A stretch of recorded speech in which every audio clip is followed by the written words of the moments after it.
Ja, godmorgen her fra Thailand. Jeg skal lige igennem det her rishalløjse her. Så vil jeg lige vise jer, at min kone er begyndt at bygge et hus her i Thailand. Det er, hvad kan man sige, i opstartsfasen. Der mangler lille vinduer og døre lidt, men det skal nok komme. Vi kan lige prøve at gå og kigge på det. Det bliver sandsynligvis min pensionistbolig. Nu her med nogle år, når jeg er færdig inde på mit arbejde. Jeg synes faktisk, det er meget pænt.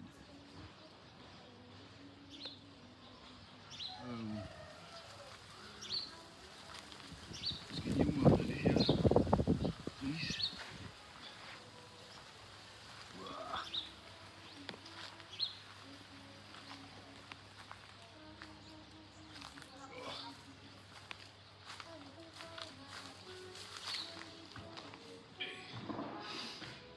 Der bliver der noget stue, og jeg er faktisk ikke helt klar over, hvordan fanden, og så er der noget værelse her, tror jeg.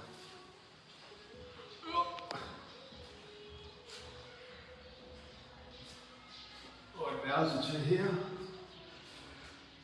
Og så er det vist,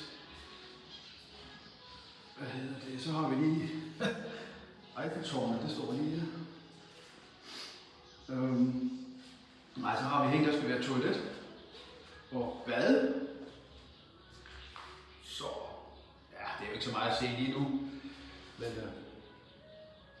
det var også bare lige for at vise jer, hvad vi har gang i herude i Thailand.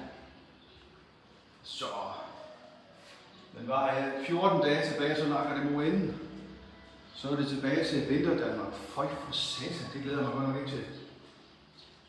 Ja, ikke for så oven i hatten skal jeg kraftedeme videre til Grønland, altså. Hvad fanden sker der, mand? Nå, jamen det er jo mit liv. Det er mit liv.